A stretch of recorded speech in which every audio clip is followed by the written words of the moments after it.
ಆಡುಗಳು ಎಮ್ಮೆಗಳು ಏನು ಮಾಡ್ತೀರಿ ಅಂದ್ರೆ ಮುಂಜಾನೆ ಹೊಲಕ್ಕೆ ಮೇಯ್ಯಾಕ ಬಿಡ್ತೀರಿ ಎಮ್ಮೆಗಳು. ಆ ಮೇಯ್ಯಾಕ ಮುಂಜಾನೆ ಬಿಟ್ರಿ ಅಂದ್ರೆ ಅವು ಮೇದ ಚಂಜಕ್ಕೆ ಬರ್ತಾವ. ಚಂಜಕ್ಕೆ ಬಂದ ನಂತರ ಅವು ಮಲ್ಕೊಂಡಾಗ ನೋಡಿರ್ಬೇಕಾರೆ ಏನು ಮಾಡ್ತಿರ್ತಾವ ಅಂದ್ರೆ ಮೆಲುಕು ಹಾಕ್ತಿರ್ತಾವ್ರಿ. ಅವು ಏನು ಮಾಡ್ತಾವು? ಮೆಲುಕು ಹಾಕ್ತಾವು. ಅಂದ್ರೆ ಮತ್ತೊಮ್ಮೆ ಅದನ್ನು ಮೇಯ್ತಿರ್ತಾವು, ಮತ್ತೊಮ್ಮೆ ತಿಂತಿರ್ತಾವು. ಅಂದ್ರೆ ಪಚನ ಆಗ್ತದ ಅವಕ್ಕೆ. ಮತ್ತೊಮ್ಮೆ ಹೊಳ್ಳಿ ಮೇಲಿಲ್ಲ ಅಂದ್ರೆ ಪಚನ ಆಗಂಗಿಲ್ಲ. ಹಂಗೆ ನೀವೇನು ಮಾಡ್ಬೇಕಂದ್ರೆ ಬರೀ ಇಲ್ಲಿ ಕೇಳಿ ಹೋಗಿಬಿಟ್ರೆ ತಲೆಗೊಳಂಗಿಲ್ಲ. ಅದು ಆಕಳುಗಳು ಹೆಂಗೆ ಮತ್ತೊಮ್ಮೆ ಅವತ್ರನ್ನ ಮೇಯ್ತಾವಲ್ಲ ಹಂಗೆ ನೀವು ಮತ್ತೊಮ್ಮೆ ನೆನಪು ಮಾಡ್ಕೋಬೇಕು. ಈ ಆಡುಗಳಿಗೆ ಗೊಂಜಾಳ ಕಾಳು ಇಟ್ಟಿರ್ತೀರಿ ನೋಡ್ರಿ, ಒಂದು ತಾಟ್ನಾಗ ತಂದ ಆಡುಗಳಿಗೆ ಗೊಂಜಾಳ ಕಾಳು ಇಟ್ಟಿರ್ತೀರ. ಅವು ಗೊಂಜಾಳ ಕಾಳ ಮೊದಲು ಬಡ ಬಡ ಗಪ ಗಪ ಗಪ ಗಪ ಅಟ್ಟು ತಿಂದು ಬಿಡ್ತಾವ್ರಿ. ಅವು ಅಟ್ಟು ಎಲ್ಲ ತಿಂದು ಬಿಡ್ತಾವೆ. ತಿಂದ ಆನಂತರ ಮಲ್ಕೊಂಡಾಗ ನೋಡಿ ನೀವು ಹೊಳ್ಳಿ ಕಾಳು ತಗೊಂಡು ಕುಟುಂಬ ತಿಂತಾವು ಆಡುಗಳು. ಹೊಳ್ಳಿ ಮತ್ತೊಮ್ಮೆ ಅವತ್ರನ್ನ ಕಾಳು ತಗೊಂಡು ಕುಟುಂಬ ತಿಂತಾವು. ಹಂಗೆ ನಾವೇನಪ್ಪ ಅಂತಂದ್ರೆ ಏನು ಕೇಳ್ತೀವಲ್ಲ ಕೇಳಿದ್ದನ್ನ ಹೊಳ್ಳಿ ಮತ್ತೊಮ್ಮೆ ಏನಪ್ಪಾ ಅಂತಂದ್ರೆ ಅದನ್ನ ನೆನಪು ಮಾಡ್ಕೋಬೇಕು. ಅಂದ್ರೆ ನಮಗೆ ಗೊತ್ತಾಗುತ್ತದೆ ತಾಯಿಯಂದಿರ. ಆ ರೀತಿಯೊಳಗೆ ಏನಪ್ಪ ಅಂತಂದ್ರೆ ಬರೇ ಹುಡುಗರು ಮಾತಿನ ಗತಿ ಅಲ್ಲ, ಶರಣರ ಮಾತುಗಳು ಹೆಂಗಿರ್ತಾವ ಅಂದ್ರೆ ಭಾಳ ಶ್ರೇಷ್ಠವಾಗಿರ್ತಕ್ಕಂಥ ಮಾತುಗಳು ಇರ್ತಾವೆ. ಆ ಮಾತುಗಳಿಗೆ ಭಾಳ ದೊಡ್ಡ ಮಹತ್ವ ಇರ್ತದೆ. ನಮ್ಮ ಮಾತುಗಳಿಗೆ ಅಟ್ಟು ಇರಂಗಿಲ್ಲ, ನಮ್ಮ ಮಾತುಗಳಿಗೆ ಅಟ್ಟು ಮಹತ್ವ ಇರಂಗಿಲ್ಲ. ಊರಾಗ ಒಂದು 3 ಹುಡುಗರು ಕುಂತಿದ್ವು ಅಂತ್ರಿ. ಒಂದು 3 ಹುಡುಗರು ಮಾತಾಡ್ಕೋಂತ ಕುಂತಿದ್ವು ಅಂತ. 3 ಹುಡುಗರು ಮಾತಾಡ್ಕೊಂತ ಕುಂತಾಗ ಒಬ್ಬ ಹುಡುಗ ಅಂದಂತ. ಏನಂದ ಅಂತಂದ್ರೆ ನಮ್ಮ ಮುತ್ಯಾಂದು ನಿನ್ನೆ ಪೇಪರ್ದಾಗ ಬಂದಿತ್ತು ಅಂದಂತವ. ನಮ್ಮ ಮುತ್ಯನ ಫೋಟೋ ನಿನ್ನೆ ಪೇಪರ್ದಾಗ ಬಂದಿತ್ತು ಅಂತ ಒಬ್ಬ ಹುಡುಗ ಅಂದಾಗ ಮತ್ತೊಬ್ಬ ಹುಡುಗ ಅಂದ, ಅಂತ ಸಾಧನೆ ಏನು ಮಾಡ್ಯಾನಪ್ಪ ನಿಮ್ಮ ಮುತ್ಯ. ಪೇಪರ್ದಾಗ ಎಲ್ಲರದು ಸುಮ್ಮನೆ ಬರಂಗಿಲ್ರಿ.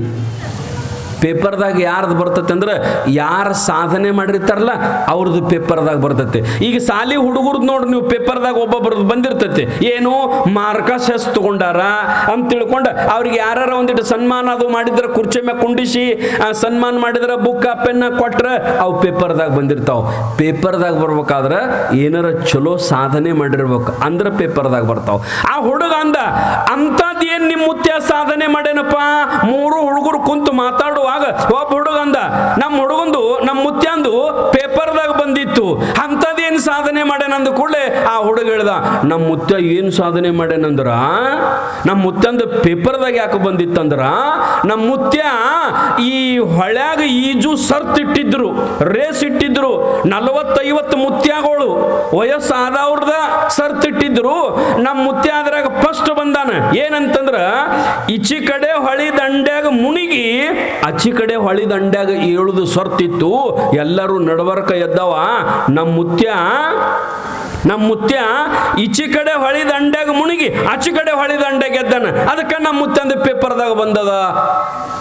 ಹಿಂಗಂದಾಗ 2ನೇ ನಂಬರ್ ಹುಡುಗಂದ, ಹೇಳ ನಿಮ್ಮ ಮುತ್ಯಂದ ಏನು ದೊಡ್ಡದು. ನಿಮ್ಮ ಮುತ್ಯಂದ ಬರೀ ಪೇಪರ್ದಾಗ ಬಂದ್ರೆ ನಮ್ಮ ಮುತ್ಯಂದ ಟಿವಿಯಾಗ ಬಂದಿತ್ತು, ನಮ್ಮ ಮುತ್ಯಂದ ಟಿವಿಯಾಗ ಫೋಟೋ ಬಂದಿತ್ತು, ನಮ್ಮ ಮುತ್ಯನ ಬಗ್ಗೆ ಹೇಳಕತ್ತಿದ್ರು. ಅವ ಅಂದ, ನಿಮ್ಮ ಮುತ್ಯ ಅಂತ ಸಾಧನೆ ಏನು ಮಾಡ್ಯಾನಪ್ಪ ಅಂತ ಕೇಳಿದಾಗ ಆ ಹುಡುಗ ಹೇಳ್ದ, ನಿಮ್ಮ ಮುತ್ಯ ಈ ಹೊಳಿ ದಂಡ್ಯಾಗ ಮುಣಿಗಿ ಆಚೆ ಕಡೆ ಹೊಳಿ ದಂಡ್ಯಾಗ ಎದ್ರ ನಮ್ಮ ಮುತ್ಯ ಹೊಳ್ಯಾಗ ಮುಣಿಗಿ ಬಾವ್ಯಾಗ ಎದ್ದಾನಂದವ. ಅವ ಹುಡುಗ ಅಂದ, ಹಂಗ್ಯಾಂಗೋ ಅಂತವ. ಈಚೆ ಕಡೆ ಹೊಳಿ ದಂಡ್ಯಾಗ ಮುಣಿಗಿ ಆಚೆ ಕಡೆ ಹೊಳಿ ದಂಡ್ಯಾಗ ಹೇಳ್ಬಹುದು, ಹೊಳ್ಯಾಗ ಮುಣಿಗಿ ಬಾವ್ಯಾಗ ಹೆಂಗೆ ಎದ್ದು ಕಲ್ಲ ಮತ್ತು ಮಣ್ಣ ಹೆಂಗೆ ಬಂದು ಶಲ್ಯಾಗ ಬಂದು ಶಲಿಗೆ ಊಟ ಒಟ್ಟು ಹೆಂಗೆ ಬಂದು ಯಾಂಬಲ್ಪ ಒಟ್ಟು ಬಂದಾನ. ನಮ್ಮ ಮುತ್ತಂದು ಟಿವಿಯಾಗ ಬಂದದ.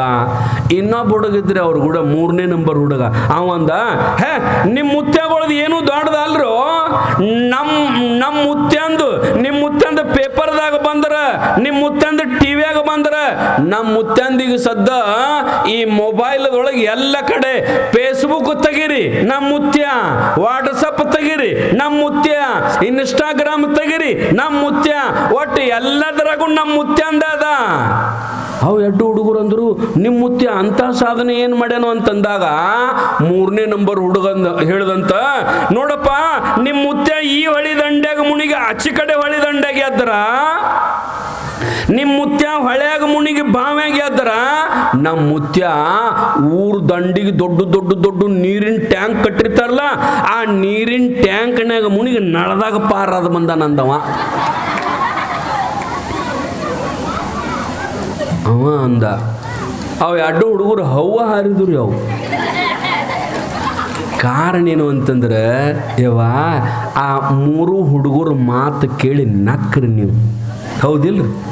ಯಾಕೆ ನಕ್ರಿ ಅಂತಂದ್ರೆ, ಸುಳ್ಳು ಹೇಳ್ತಾವ್ರಿ ಸ್ವಾಮಿ, ಅವತರೊಳಗೆ ಏನು ಗಂಧ ಅದ, ಏನು ಅರ್ಥ ಅದ ಅವತರ ಮಾತನ್ಯಾಗ? ಟ್ಯಾಂಕ್ನ್ಯಾಗ ಮುನಿಗೆ ನಾಳದಾಗ ಬಂದ, ನಾಳದಾಗ ಮುನಿಗೆ ಟ್ಯಾಂಕ್, ಹಂಗ್ರಿ ಸ್ವಾಮಿ, ಹಂಗ್ಯಂಗ ಆಗ್ತದ ಅಂತ ಅವ್ರ ಹುಡುಗರು ಕೇಳಿ ನೀವು ನಕ್ರಿ. ಆದ್ರೆ ನಿಮ್ಮ ಮಾತು ಕೇಳಿ ಮಹಾತ್ಮರು ನಗುತ್ತಾರ. ನಿಮ್ಮ ಮಾತು ಹಂಗ ಅದಾವ. ನಿಮ್ಮ ಮಾತಿನೊಳಗೂ ಏನಿಲ್ಲ, ಗಟ್ಟಿತನ ಇಲ್ಲ. ನಿಮ್ಮ ಮಾತಿನೊಳಗೂ ಆ ದೇವರ ಆಶ್ರಯ ಇಲ್ಲ. ನಾವು ಏನು ಮಾತಾಡ್ತೀವಿ ದಿವಸ ಮನ್ಯಾಗ? ಬರೇ ಗಂಡ, ಹೆಂಡತಿ, ಮಕ್ಕಳು, ರೊಕ್ಕ, ರೂಪಾಯಿ, ಆಸ್ತಿ, ಅಂತಸ್ತು, ಹೊಲಕ್ಕೆ ಹೋಗೋದು, ಮನೆಗೆ ಬರೋದು, ಆಡ ಮೇಸೋದು, ಎಮ್ಮೆ ಮೇಸೋದು, ಹುಡುಗರು ಸಾಲಿಗೆ ಕಳಿಸು, ಇದು ಬಿಟ್ರೆ ಮತ್ತೇನದ ರೀ?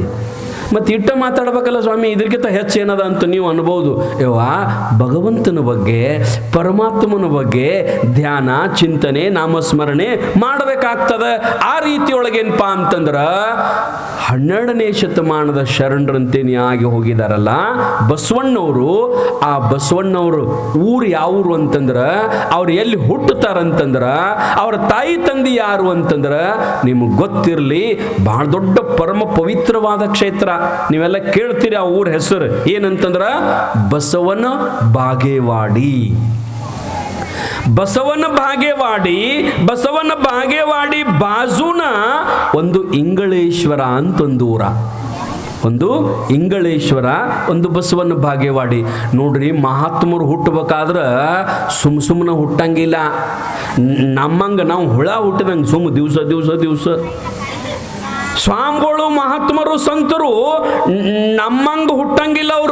ಅವ್ರು ಹೆಂಗಂತಂದ್ರೆ ಶರಣರು ಬರೀತಾರೆ, ಒಬ್ಬ ಮಹಾತ್ಮ ಒಂದು ರಾಜ್ಯದೊಳಗೆ, ಒಬ್ಬ ಮಹಾತ್ಮ ಒಬ್ಬ ದೇಶದೊಳಗೆ, ಒಬ್ಬ ಮಹಾತ್ಮ ಒಂದು ಊರೊಳಗೆ ಹುಟ್ಟಿದಂದ್ರ ಆ ಊರೊಳಗೆ ಪುಣ್ಯ ಹುಟ್ಟಿದಂಗ. ಪುಣ್ಯದಂತೆ ಬಪ್ಪರು, ಜ್ಞಾನದಂತೆ ಇಪ್ಪರು, ಮುಕ್ತರಂತೆ ಪೋಪರು ನೋಡ ನಮ್ಮ ಕೂಡಲ ಸಂಗನ ಶರಣರು. ಒಬ್ಬ ಮಹಾತ್ಮ ಹುಟ್ಟಬೇಕಾದ್ರೆ ಸುಮ್ಮನೆ ಹುಟ್ಟಂಗಿಲ್ಲ ಯವ್ವ. ಒಂದು ಮನ್ಯಾಗ ಒಬ್ಬ ಹುಡುಗ 99% ಮಾಡಬೇಕಾದ್ರೆ, ಒಬ್ಬ ಹುಡುಗ 625ಕ್ಕೆ 625 ತಗೋಬೇಕಾದ್ರೆ ಎಲ್ಲ ಹುಡುಗರು ತಗೊಳಂಗಿಲ್ಲ, ಎಲ್ಲೋ ಒಬ್ಬ ಹುಡುಗ ತಗೋತಾನ. ಹಂಗ ಎಲ್ಲರೂ ಹುಟ್ಟಿದವರೆಲ್ಲ ಮಹಾತ್ಮರಾಗಂಗಿಲ್ಲ. ಈಗ ಯಾರ ಮಹಾತ್ಮರು ಬಂದ್ರು ಅಂದ್ರೆ, ಯಪ್ಪ ಬರ್ರಿ ನಮ್ಮ ಮನ್ಯಾಗ ಪಾದ ಹಾಕ ಬರ್ರಿ ಯಪ್ಪ, ನಮ್ಮ ಮನ್ಯಾಗ ಪಾದ ಯಾಕ ನಿಮ್ಮ ದಿವಸ 20-30 ಪಾದ ಓಡಾಡ್ತಾವಲ್ಲ, ಅದ ಮನ್ಯಾಗ ನಿಮ್ಮ ಅವರು ಯಾಕೆ ಪಾದ ಹಾಕಿಸ್ಬೇಕ್ರಿ? ಅವರು ಮಹಾತ್ಮರು ಇರ್ತಾರ್ರಿ ಅಪ್ಪ, ಅವ್ರ ಸ್ವಾಮಿಗಳು ಇರ್ತಾರ್ರಿ ಅಪ್ಪ, ಅವರು ದೇವ್ರ ಸಮಾನದಾರ, ಅವರ ಪಾದಗಳು ಶ್ರೇಷ್ಠದವಂತ ನೀವು ಅಂತೀರಲ್ಲ. ಹಂಗ ಮಹಾತ್ಮರು ಹುಟ್ಟಬೇಕಾದ್ರೆ ಪುಣ್ಯ ಇರ್ಬೇಕು ಅಂದ್ರೆ ಹುಟ್ಟುತ್ತಾರ, ಇಲ್ಲ ಅಂದ್ರೆ ಹುಟ್ಟಂಗಿಲ್ಲ ಎಲ್ಲ ಊರಾಗ. ಅದಕ್ಕೆ ಊರು ಹೆಂಗಿರ್ಬೇಕು ಅಂದ್ರ, ಒಬ್ಬ ಸಂಸ್ಕೃತ ಕವಿ ಭಾಳ ಚಂದ ಬರೀತಾನೆ. ಏನಂತಂದ್ರ, ಕುಗ್ರಾಮ ವಾಸ ಕುಜನಸ್ಸ ಸೇವಾ ಕ್ರೋಧ ಮುಖೀಚ ಭಾರ್ಯ. ನೋಡ್ರಿ, ಕುಗ್ರಾಮ್ ಇರಬಾರ್ದಂತ. ಕುಗ್ರಾಮ್ ಅಂತಂದ್ರೆ ಯಾರಿಗಂತ, ಯಾವ ಊರಿಗಂತಾರ ಗೊತ್ತನ್ರಿ? ಯಾವ ಊರಾಗ ಪುರಾಣ ಇಲ್ಲ, ಯಾವ ಊರಾಗ ಪ್ರವಚನ ಇಲ್ಲ, ಯಾವ ಊರಾಗ ದಾನ ಇಲ್ಲ, ಯಾವ ಊರಾಗ ಧರ್ಮ ಇಲ್ಲ. ಆನಂತರ ಯಾವ ಊರೊಳಗೆ ಹಿರಿಯರ ಮಾತು ಕೇಳಂಗಿಲ್ಲ ಹುಡುಗರು, ಯಾವ ಊರೊಳಗ ಹೆಣ್ಣು ಮಕ್ಕಳಿಗೆ ಗೌರವ ಇಲ್ಲ, ಆ ಊರ ಅದು ಕುಗ್ರಾಮ್ ಅಂತ ಊರಾಗ ಇರಬಾರ್ದಂತ. ಯಾವ ಊರಾಗ ದೇವಸ್ಥಾನಗಳಿಲ್ಲ, ಯಾವ ಊರಾಗ ಮಠ ಇಲ್ಲ, ಯಾವ ಊರಾಗ ಜಂಗಮರು ಜೋಳಿಗೆ ತಗೊಂಡು ಬಂದ್ರೆ, ಭಿಕ್ಷುಕರು ಬಂದ್ರೆ ಅವರಿಗೆ ನೀಡಂಗಿಲ್ಲ, ಅಂತ ಊರ ಅದು ಊರಲ್ಲ. ಅದೇನಂತಂದ್ರ ಕುಗ್ರಾಮ ಅಂತ ಕರೀತಾರ. ಅಂತ ಊರಾಗಿ ಇರಬಾರ್ದು. ಊರ್ ಹೆಂಗಿರ್ಬೇಕಂದ್ರ, ಮುಂಜಾನೆ ಎದ್ದು ಕೂಡ್ಲೆ ಬಸವಣ್ಣ ಬಾಗೇವಾಡಿ, ಇಂಗಳೇಶ್ವರ ಅಲ್ಲಿ ಹೆಂಗಿದ್ದು ಅಂತಂದ್ರ, ಮುಂಜಾನೆ ಎದ್ದು ಕೂಡ್ಲೆ ಆ ಊರೊಳಗೆ ಸಾವಿರ ಮಂದಿ ಎದ್ದು ಕೂಡ್ಲೆ ಸ್ನಾನ ಮಾಡಿ ಎಲ್ಲರೂ ವಿಭೂತಿ ಹಚ್ಕೊಂಡು, ಕೊಳ್ಳಾಗ ರುದ್ರಾಕ್ಷಿ ಕಟ್ಕೊಂಡು, ಕೊಳ್ಳಾಗ ಲಿಂಗ ಕಟ್ಕೊಂಡು ತಗೊಂಡು ಇಡೀ ಊರು ಮಂದಿನ ಹೊರಗೆ ಬಂದ್ರ ಶರಣಮ್ಮನ್ ನೋಡಿದಂಗ, ಹೊರಗೆ ಬಂದ್ರ ಶರಣಪ್ಪನ್ ನೋಡಿದಂಗ, ಹಂಗ ಅಷ್ಟು ಚಂದ ಎಲ್ಲರೂ ಅಡ್ಡಾಡ್ತಿದ್ರಂತ ಆಗಿನ ಕಾಲದೊಳಗೆ ಊರೊಳಗೆ. ಹಂಗೆ ಇರ್ಬೇಕು ನಾವು. ಮುಂಜಾನೆ ಎದ್ದು ಕೂಡಲೇ ಹೊರಗೆ ಬರ್ಬೇಕಾದ್ರೆ ಜನ ನಮ್ಮನ್ನು ನೋಡ್ಬೇಕಾದ್ರೆ ನಮ್ಮಕ್ಕಿಂತ ಮೊದಲು ನಮ್ಮ ವಿಭೂತಿ ನೋಡ್ಬೇಕು, ನಮ್ಗಿಂತ ಮೊದಲು ನಮ್ಮ ಕೊಳ್ಳಾಗಿನ ರುದ್ರಾಕ್ಷಿ ನೋಡ್ಬೇಕು, ನಮ್ಗಿಂತ ಮೊದಲು ನಮ್ಮ ಕೊಳ್ಳಾಗಿನ ಲಿಂಗ ನೋಡ್ಬೇಕು. ಹಂಗ ನಾವೇನಪ್ಪಾ ಅಂತಂದ್ರ ಊರೊಳಗೆ ಇದ್ದೀವಂತಂದ್ರ ಈ ಊರೊಳಗೆ ಯಾರೋ ಒಬ್ಬರು ನಿರ್ಗತಿಕರು ಬಂದು ಎಲ್ಲರ ಮಸೂತ್ಯಾಗ, ಎಲ್ಲರ ದೇವ್ರ ಗುಡ್ಯಾಗ, ಇಂಥ ಪತ್ರಾಸ ದೇವ್ರ ಗುಡ್ಯಾಗ ಮಂಟಪದೊಳಗೆ ಊಟಿಲ್ಲದ ಬಂದು ಮಕ್ಕೊಂಡಿದ್ದು ಅಂತಂದ್ರ ಊರವ್ರು ಬಂದು ಯಾವ್ರಾವು ಯಾವಾಗ ಬಂದು ಊಟ ಮಾಡಿ ಇಲ್ಲ ಅಂತ ಹೇಳಿ ಅಂಥ ಭಿಕ್ಷುಕರನ್ನ ಮಾತಾಡಿಸಿ ಊಟ ಮಾಡಿಲ್ಲಪ್ಪ ಅಂದ್ರೆ ಮಣ್ಣಿಂದ ಒಂದು ತುತ್ತ ಅನ್ನ ತಂದು ಕೊಟ್ಟೆ ಅಂತಂದ್ರೆ ಅವ ಮುಂದಿನ ಊರಿಗೆ ಹೋದಾಗ ಹೇಳ್ತಾನ, ಇಂಥ ಆಚನೂರಾಗ ನಾ ಊಟ ಇಲ್ಲದ ಮಕ್ಕೊಂಡಿದ್ನಿ, ಆ ಊರಾಗ ಪುಣ್ಯಾತ್ಮರು ಬಂದು ನನ್ನ ಎಬ್ಬಿಸಿ ನನ್ನ ಊಟ ಮಾಡಿಸಿ ಮಲಗಿಸಾರ, ಊರಿದ್ರ ಅಂಥದ್ದು ಇರ್ಬೇಕಂತ ತಿಳ್ಕೊಂಡು ಬೇರೂರವ್ರು ಮಾತಾಡ್ಬೇಕ್ರಿ. ಬೇರೂರವ್ರು ಮಾತಾಡೋರು. ಊರಾಗ ಗೌಡ್ರು ಅಂತ, ಊರಾಗ ಸಾವುಕಾರ ಅಂತ ಯಾರಿಗೆ ಅಂತಾರಂತಂದ್ರ ಎಲ್ಲರಿಗಿಂತ ಮೊದಲು ಉಂಡು ಮಲ್ಕೊಳ್ಳೋ ಸಾವುಕಾರ ಅನ್ನಂಗಿಲ್ಲ, ಎಲ್ಲರಿಗಿಂತ ಮೊದಲು ಉಂಡು ಮಕ್ಕಳು ಗೌಡ್ರು ಅನ್ನಂಗಿಲ್ಲ.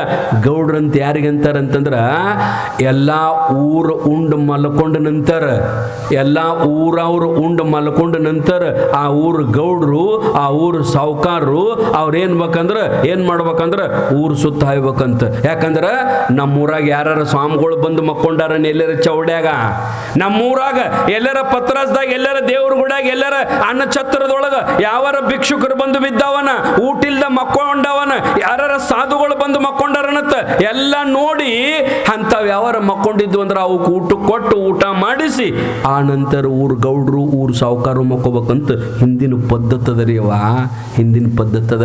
ಆ ರೀತಿಯೊಳಗ ಯಾವರ ಅಂಥವು ಭಿಕ್ಷುಕರು ಬಂದು ಮಕ್ಕೊಂಡಿದ್ವು ಅಂದ್ರೆ ಅಂಥವ್ರಿಗೆ ನಾವು ಊಟ ಕೊಟ್ಟು ಅವ್ರಿಗೆ ಮನಗಿಸ್ಬೇಕು.